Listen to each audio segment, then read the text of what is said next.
Plastic సీసాలు వాడటం cancer కు కారణమవుతుందా? Excessive plastic consumption, especially non biodegradable food friendly కాకుండా ఉండే ప్లాస్టిక్ కి ఎక్సెసివ్ ఎక్స్పోజర్ చేస్తే there are rare cases of cancer happening. కానీ దానికి there are no big studies, no big scientific studies that support that మీరు plastic bowl నుంచి కానీ plastic bottle నుంచి మీరు నీళ్లు తాగితే, ఫుడ్ తీసుకుంటే దానివల్ల ఖచ్చితంగా క్యాన్సర్ వస్తుంది అని చెప్పడానికి ఏమీ లేదు. మోర్ ఓవర్ ప్లాస్టిక్ ఎక్స్పోజర్ ని ఎంత తక్కువ చేస్తామో అంత మంచిది. ఎందుకంటే ఇప్పుడు మేము కనిపెడుతున్నది నానో పార్టికల్స్, మైక్రో పార్టికల్స్, ఏది ప్లాస్టిక్ నుంచి మన ఫుడ్ కానీ వాటర్ లో కానీ మిక్స్ అవుతాయి. That is not good for our health in various ways, not just related to cancer, but in other ways it is not good for అస్.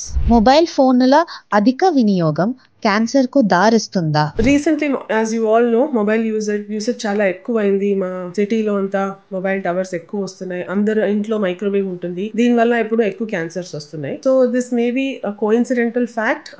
ఇప్పుడు technology ఎక్కువ ఉంది, మైక్రోవేవ్స్ అందరి ఇంట్లో ఉన్నాయి, కానీ అందరికి దాని వల్ల క్యాన్సర్ వస్తుంది అని చెప్పేది it is a coincidental fact. చాలా కొన్ని కేస్ రిపోర్ట్స్ లేకపోతే కేస్ స్టడీస్ ఉన్నాయి, దేంట్లో చూపించినారు మైక్రోవేవ్ వల్ల అప్పుడప్పుడు రేర్ గా బ్రెస్ట్ క్యాన్సర్ రావచ్చని. But it is not something that happens very regularly. దీని నుంచి మైక్రోవేవ్ గానీ ఫోన్ యూసేజ్ నుంచి ఇలాంటి క్యాన్సర్ డెఫినెట్ గా వస్తుంది అని చెప్పడానికి మీకు ఏది సైంటిఫిక్ స్టడీస్ అయితే లేవు. బిడ్డ పుట్టిన తర్వాత తల్లి పాలు తాగించపోవడం వల్ల క్యాన్సర్ కలుగుతుంది అంటారు, మీకేమనిపిస్తుంది? తల్లి తన పిల్లకి మిల్క్ తాగిపించకపోతే దానివల్ల బ్రెస్ట్ క్యాన్సర్ వస్తుంది అనే concept definitely not correct. Birth ఇవ్వకపోతే, అంటే ఏ అమ్మాయికి పిల్లలు ఉండవో ఆ అమ్మాయిని పిల్లలున్న అమ్మాయిలతో కంపేర్ చేస్తే అలాంటి స్టడీస్ లో ovarian cancer, breast cancer, uterine cancer ఇవన్నీ పిల్లలు లేకుండా ఉన్న అమ్మాయిలకి కొంచెం ఎక్స్ట్రా వచ్చే ఛాన్సెస్ కొంచెం ఉంటది. కానీ డైరెక్ట్ బ్రెస్ట్ మిల్క్ ఫీడింగ్ వల్ల క్యాన్సర్ ని ప్రివెంట్ చేయగలం, ఇలాంటి కాన్సెప్ట్ తప్పు. ఎక్కువ స్ట్రెస్ తీసుకోవడం క్యాన్సర్ కు దారిస్తుందా? స్ట్రెస్ వల్ల,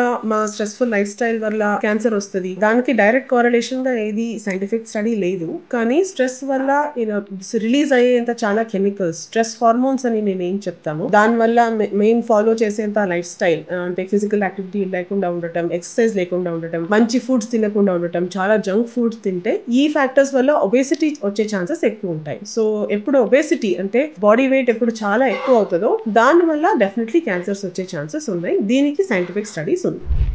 గ్యాస్ట్రిక్ క్యాన్సర్ కు కారణం అవుతుందా? మా ఫుడ్ యాక్చువల్లీ మా గట్ ఎన్నో ఫ్యాక్టర్స్ ని కంట్రోల్ చేస్తుంది. మేము ఎలాంటి ఫుడ్ తీసుకుంటామో దాని మీద lot of our body functions are dependent. ఇప్పుడు కొన్ని కంట్రీస్ లో స్మోక్డ్ ఫిష్ అంటే చేపల్ని స్మోక్ చేసేసి కన్జ్యూమ్ చేస్తారు, లేకపోతే extremely salty pickled foods consume చేస్తే వాళ్ళలో స్టమక్ క్యాన్సర్ ఛాన్సెస్ ఎక్కువ.